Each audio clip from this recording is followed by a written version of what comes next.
ملګرو پښتنو سلامونه. نن بیا هم له یوه زیري یا داسې خبر سره ستاسو خدمت کې یم چې ګټه ټولو پښتنو ته رسیږي او د ټکنالوژي په ډګر کې د پښتو لپاره یو بل لوی پرمختګ دی.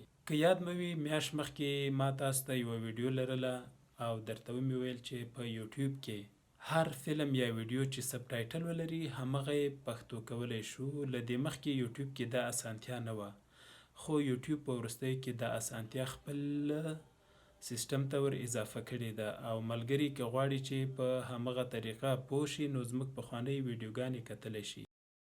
نوې د خوشحالۍ خبره دا ده چې آیفون په خپل آی او ایس سیستم کې پښتو اضافه کړې ده. یعنی له دې وروسته د اپل اړوند کمپنۍ هره وسیله چې لیکل ورباندې کیږي موږ او تاسو به اړ نه یو چې له بله ځایه ورته کیبورډ راوړو او نه به د پښتو لیکلو کې په همدغو وسیلو کې له ستونزو سره مخ کیږو، بلکې په دې هره وسیله کې چې د اپل اړوند وي په هغه کې به پښتو وي او پښتو به موږ او تاسو په اسانه لیکلی شو. په دې پرمختیا به هغه څوک ډیر خوشحالیږي چې پخوا یې رسنیو په تیره پرمختللي رسنیو سره کار کاوه او موږ کمپیوټر کې ویډیوګانو باندې پښتو لیکل کول، خو له ستونزو سره به مخ وو. له دې وروسته به دوی له ستونزو سره مخ نه وي او هغه دا چې آی او ایس کې اوس نوې اپډیټ چې ده همغه کې پښتو کیبورډ زیات شوی ده. نو که غواړئ چې په دې پوه شئ چې له دې اسانتیا څنګه برخمنېدی شي، راځئ چې دې طریقې ته یې پام وکړو. تاسو په خپل آیفون موبایل کې سیټینګ ته ځئ، له سیټینګ وروسته په جنرال کلیک کوئ. کله مو چې په جنرال کلیک وکړ نو بیا کیبورډ ته ځئ. کیبورډ کې به ورته ووایي چې ایډ نیو کیبورډ. نو دې طریقې سره ستاسو په آیفون کې پښتو له خپله راځي. زموږ اداري مشر کریم حیدري همدې طریقې سره خپل آیفون موبایل ته دا د پښتو نوی سیستم برابر کړ. دا د پښتو توري دي، خو پوښتنه به ستاسو سره دا وي چې هغه توري چې په شفت سره نیول کیږي هغه څنګه دي. نو د هغو لپاره هم ډیره ښه طریقه جوړه شوې. کله چې تاسو شفت ووهئ نو دغه ټول توري درته راځي. یو بل ښه والی دا ده چې آیفون د پښتو اختلافي مسلو ته هم پام کړی. مثلا ځینې ځایو کې چې موږ مد لرونکي الف ته اړتیا لرو لکه قرآن لیکلو کې، نو همغه مد الف یې هم راوړئ.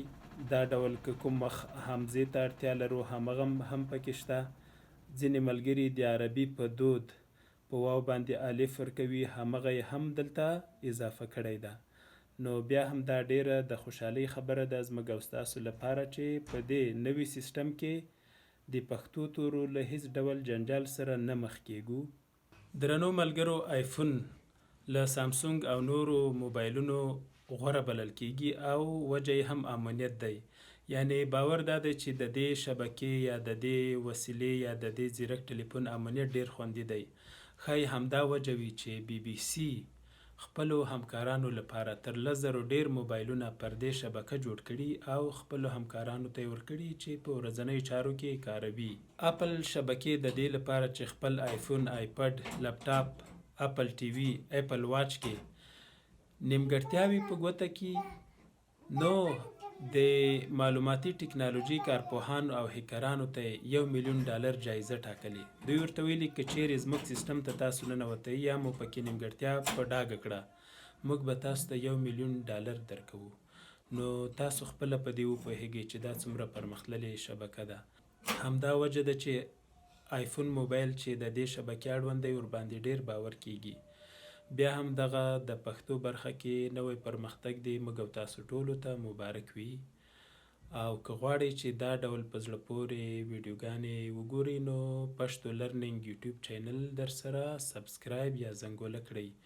یو وروستیو کې دا خبره هم چې که غواړئ په دې طریقه پوه شئ چې په یوټیوب کې که ویډیو وي یا فلم وي او پښتو کې سب ټایټل ښکاره شي نو زموږ ځینې پخوانیو ویډیوګانو ته لاړ شئ. د هغو له لارې تاسو دا هنر زده کولی شئ.